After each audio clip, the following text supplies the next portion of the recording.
we're going to build a custom receiver cord. This is one that goes from the phone over to the receiver where you hold the handset receiver, and you'll notice that one side is longer than the other. That's because this part is designed to weave in and out of different grooves that are in the back of the phone, and this one should go right up to the receiver and plug in. So a lot of our faculty and staff want to have cords that can reach farther. These things are what come with the phone and tend to not be able to reach far enough, and they don't spring back properly. So we're getting rid of that for the moment. You'll see another one here. It's a little bit wider coil, and that's from another brand, also in Cisco gray color. And then we have this one, which we bought a while ago, and it's a black tight weave. It's what we have. It does stretch longer, but we like to try to match the color to the phone. In comes the Cisco gray receiver cord. This one is a 25-footer. The person that needs this only wants to have the ability to reach about 4 to 5 feet. Well, the thing is that 25-footer really is not a 25-footer. Yes, technically you can pull it that far, but you'll have a damaged cable in the end. This is more like a 12.5-footer. So what I'm going to do is I'm going to cut this down. We're going to turn it into approximately a 12-footer, and that will allow us to pull successfully 6 feet without any damage to the cable. You'll see that these come with ends that are not stretched out long like the other one, and that's okay, we'll just work with it. But what our main thing is here is we're going to match up this end, drag it on over so that we know exactly where the middle should be, and we're going to cut that. Snips are a good tool to have. You also have the availability of a crimping tool. Here's one variety of it, and here's another. Now this one is specifically designed for the type of plug that we're going to be working with for a 4x6, and this is one that's designed for an 8x8 and a 4x6. Your 4x6 is what you would use for plugging into a line cord from the wall to the old-fashioned phone. The reason it's a 4x6 is there are 4 pins with metal, and then there are 2 gaps here where pins could have gone. There's also such a thing as a 2x6. That'd be a single line phone could run on that. On this one, it is actually designed for 2 lines that could run on this jack, and technically this jack was originally designed so it could handle 3 lines, working from the inside pair to the outer pairs, and then completely outer pairs for line 3. This is a 4x4. This one has 4 metal pins and only 4 slots. Therefore, it is a 4x4.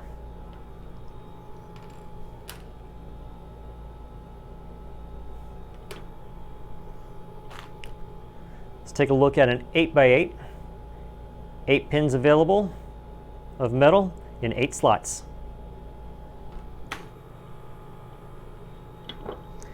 And the typical line cord, 4x6. So I can either use my snips to cut this or use the special tool we have. It has a razor blade in there, be careful. Just line it up in there, cut a straight line.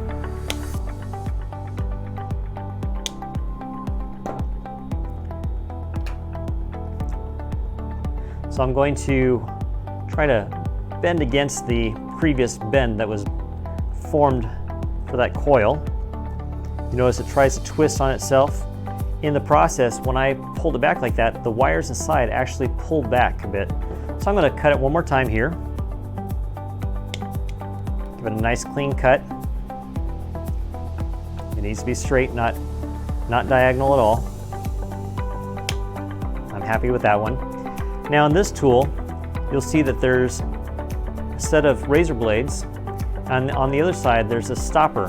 What happens is, as I put this in between those razor blades, it's going to bump into this stopper, and we want it to not go past it.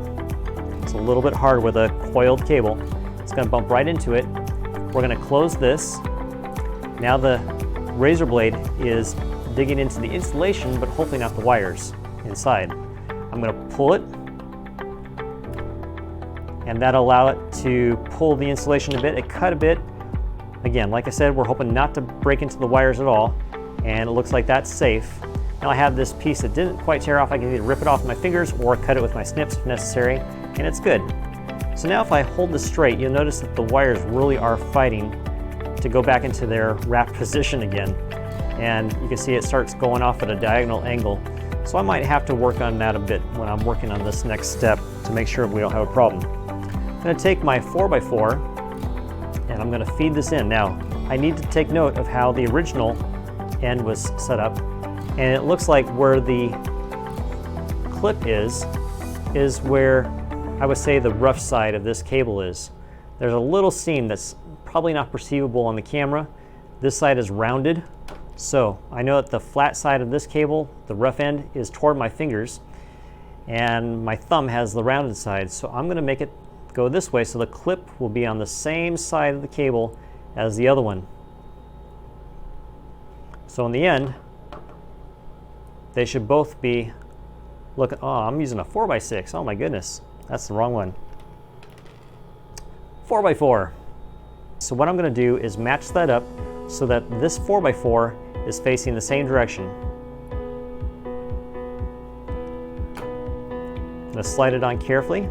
My goal is to have it go on straight so all the wires line up and are not in any kind of diagonal offset position. So what I'm doing right now is I'm looking at the end trying to see if I can spot them. Now I can see inside this plug how far my wire is going. It looks pretty good. And this side, I can see the wire going through. The goal is for the pin here, which has a couple pair of teeth here, to dig right in through the insulation of that wire and all the way in. So if both sides are good, it should be good in the center too. I'm going to hold it there with my thumb, grab one of our tools here to crimp it down. It plugs in one direction. I've got to keep forward pressure on it so I don't lose my wires. And I'm crimping down right now. Now this particular one with the orange handle has a little bit of difficulty because it's actually designed for a 4x6 type plug, not a 4x4. So it has wiggle room, and that could cause a problem in the building of this cable. So I'm going to crimp it down a couple different times, doing different angles. If you're using this one, I've had pretty good luck with it because it actually has something that seems to be the right size for this, and it tends to crimp very evenly without rocking the plug inside. So that would be now a 12-footer that can stretch out to about 6 feet.